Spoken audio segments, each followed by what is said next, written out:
All right. Hello, everyone. Welcome to our TechnoWizards podcast. We're the team 16458.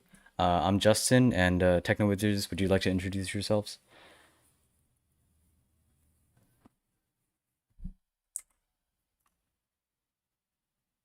Aditya, and I'm a programmer.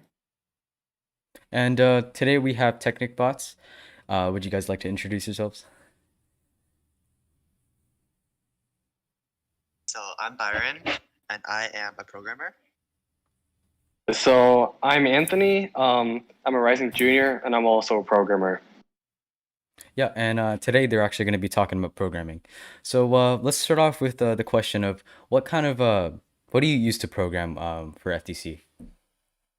Yeah, so we use Android Studio, and the main reason we use Android Studio is because there's like a lot more support for all of the libraries and stuff, like whatever Easy OpenCV, Roadrunner, all that stuff. It's impossible on like on bots and blocks. So yeah, that's why we use Android Studio. Okay, and do you find it like better than Onbot? More specifically, like you find that there's more options or anything. Well, to be honest, I'm pretty sure.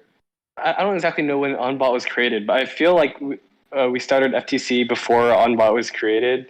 So we've just always gone with Android Studio. We've used OnBot like a few times, and like Android Studio is just more comprehensive. Yeah, I totally understand. So when you're programming autonomous, like what's your main objective when you're trying to program? Like what do you focus on when you first start?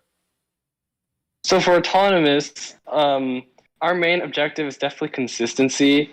And so for example, this year, our robot, we in theory, we could have like aimed to get like a 164 point autonomous with like collecting the rings from the power shot that like once you shoot to the power shot, it bounces back, and then collecting those rings and shooting to the high goal. But like it's not very reliable, and your robot also has to move faster, which like can mess up other parts of the path. So in the end, we just decided to go with um, shooting the rings you already have, and then picking up the starter stack and shooting that. And then we also, because that was more reliable, and then we also just skipped power shots altogether because there were quite a few times where the power shot design is not amazing this year, and there were quite a few times where like the power shot just bounced back after hitting it, or like we hit one power shot and the other power shot just bounces back. So yeah, we decided to avoid that altogether. And yeah, so basically our main objective is just consistency. Okay, and do you guys use sample code for autonomous? Sample from Oh yeah, sample where? from like GitHub or anywhere else, like provided by FTC, of course. Um, well, for our team now, we typically just like kind of go off last year's code, and I'm pretty sure like originally we did kind of go off the sample code, but now like um, we just keep on iterating our code every year, and yeah, that's how we do it. Yeah. Also, the sample code we do have that we're still basically using is Roadrunner sample code, right? Yeah, we are using the Roadrunner. Like, it's a repository called Roadrunner Quick Start. It's made by this guy in the FTC Discord, and yeah, we use the sample code from that. Okay, and let's say you come across like an error for any of the code, what's your first initial thought when you try to fix it? So honestly, the way you solve like 95% of errors is just copy paste the error message into Google, and that usually gets you a nice helpful Stack Overflow answer detailing it. But I mean, I guess before doing that, I would usually it tells you like on the compiler. Well, okay, usually if it's a syntax error, it'll just tell you before you even download it onto the robot, and then you can just look at the line of code and fix it. But um, and if it's like a code that happens once you start it, then Google will usually fix it. If it's a problem with the logic, then I find what usually helps is just like examining a code, and if it's really complex, if you draw some kind of chart, like a flow chart on paper, then it can help you figure out like the flow of your program and where it might go wrong. Okay. And Yeah. oh yeah. And wait, can I add in? So like most of the times, like Java is pretty nice language, and a lot of the times you get the error in a stack trace, like the exact line in which file. But I remember at one time when we were at Texas Cup, there was just like this inexplicable problem, and the stack trace didn't tell us a single useful thing. So basically, our method to figure out where the error was, like we didn't even know which line was causing the error. So we like kind of did a binary search, like deleting portions of code, and does this work? Does this not work? And then we just kept on doing that, and eventually we found the error after like half an hour of this binary search thing. Okay. So what's something that you find challenging about programming? I would say working with undocumented code is pretty challenging. Like, yeah, but most of the time in FTC, everything's pretty well documented, all the libraries we use. So, yeah.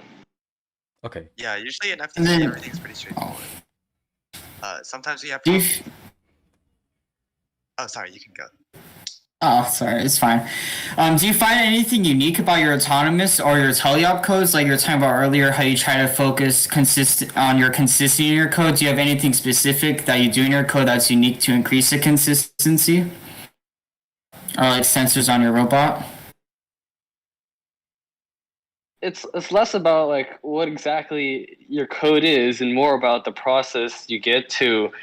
Well, for consistency, it's more about the process. And so for our process, like we would aim typically before competition, we want to aim for like 90 to 95% consistency, and this means running every single autonomous program like many times. So in order to reach our goal, yeah, you have to put in a lot of time. Okay. And I know that like some teams use sensors or not. I know that sometimes sensors can help with consistency. Do you guys use sensors? So what we've usually found is that like FTC sensors are actually like really unreliable for the most part. Like I remember last season we tried to use distance sensors. This was Skystone, and the distance sensors just would not be reliable. Like sometimes it would just like constantly fluctuate between like a normal reading and then like 8,000, which is like way above everything else.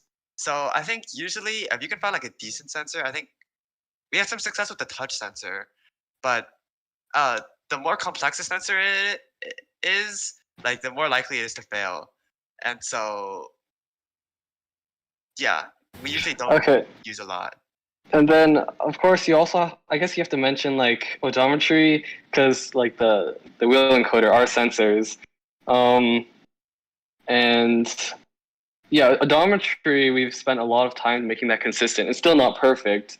Like it's not reliable enough for teleop, but it's good enough for autonomous. That's one of the sensors we use. And then also our camera. So basically earlier in the season we developed this like system to localize exactly where the rings are on the field with the camera, and yeah, we're hoping to do more work with the camera as a sensor because it's very versatile. We're hoping to do more work with that next year. Yeah, those are like the fundamental sensors, like the camera and odometry wheels. Those are just like the big general purpose ones that you can't really get around using. So for autonomous, you know, especially with your alliance, do you always like at least consider your alliance? Like, do you try to leave as much space when you're coding so you know you can leave more space for your alliance, or what do you do? Yeah, we do. So basically, for our autonomous this year, we ended up with like 32 different paths because we wanted to consider like almost every single possibility.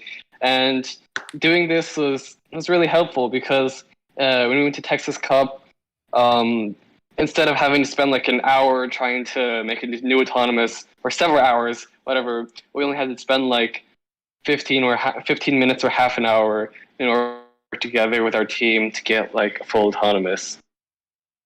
Yeah. Okay. So moving on to teleop, what ideas do you have for your teleop program? Like, um, do you guys use sorry, like for your especially for the controllers, do you have the two joysticks? Sorry, I'm kind of blacking The out. controller. Yeah. So on Teleapp, our controller, something we actually have that's really helpful software wise is like we have a controller wrapper. It's basically like you have Boolean states for all the buttons and all the previous states of all the buttons. So you know when a button was pressed and you can keep track of like the toggle states of all the buttons.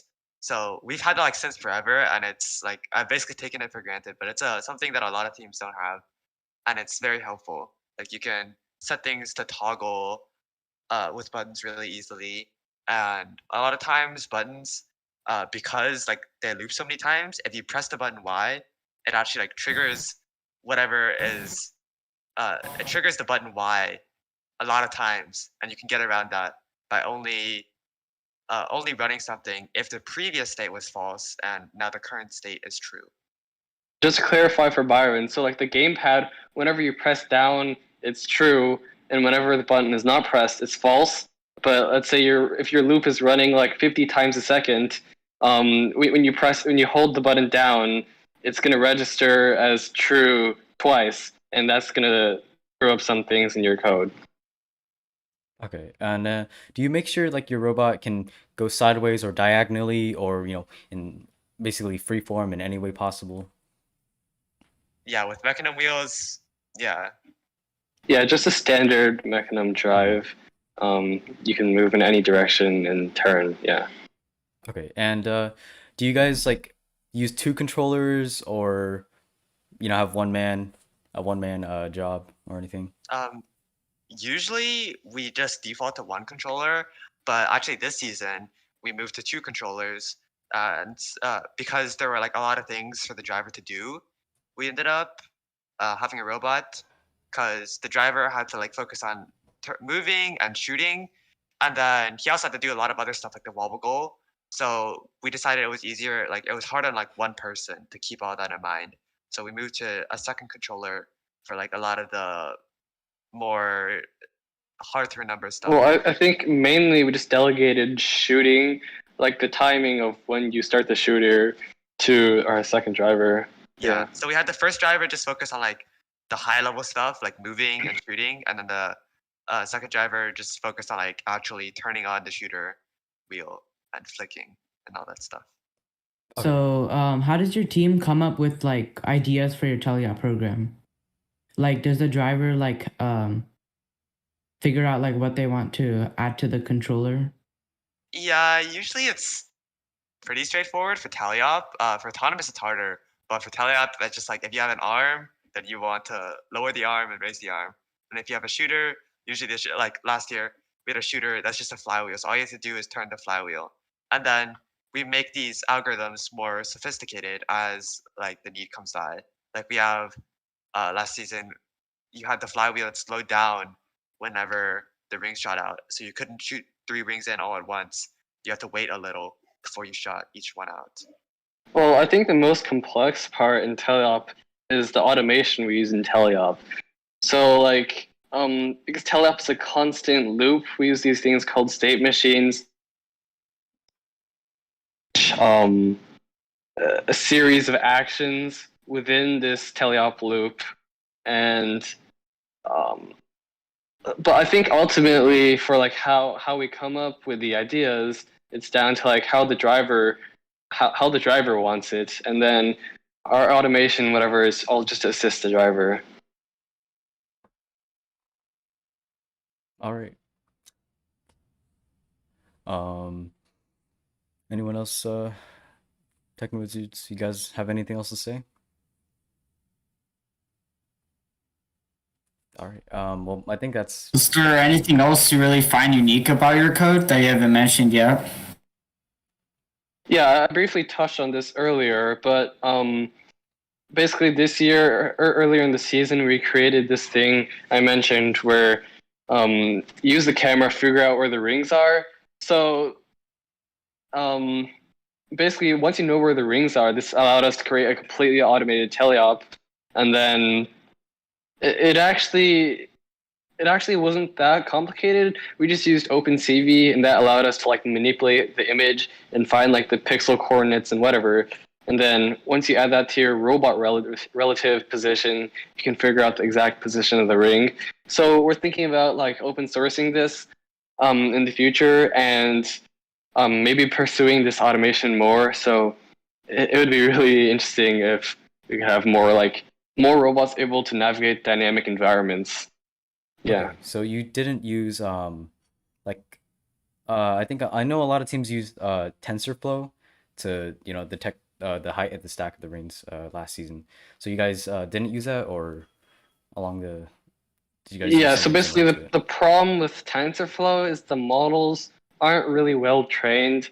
You have to uh, do a lot of stuff with it. For example, you have to zoom in order for it to work, which I mean, in theory, the model could work better if it was trained well, but for us, having to zoom in was a huge detriment. So we just ended up making a custom OpenCV pipeline for both localizing and detecting the ring stack. Okay, and for your camera, did you use like a webcam or did you use the phone camera? Yeah, it's a webcam. It's a Logitech webcam. I see. Okay. Well, actually, I think that's basically all the time we have. Um, does anyone have anything else to say? Well, if not, would you guys like to promote yourself? Just, say your Instagram or anything. Our Instagram, I think, is called TechnicBots. Our team Instagram. If you guys want to give that a follow. And you can also go on technicbots.com, and we all have you can see all about our team and our robots from previous seasons, and we also have all of our social medias linked on that. So yeah. And we'll make sure to include their email in the description of this live stream so you guys can check it out afterwards. But otherwise, thank you guys so much for coming. We really enjoyed you guys being here. Thank you for having us. Yep. All right. Have a good day, guys. Have a nice Bye day. bye.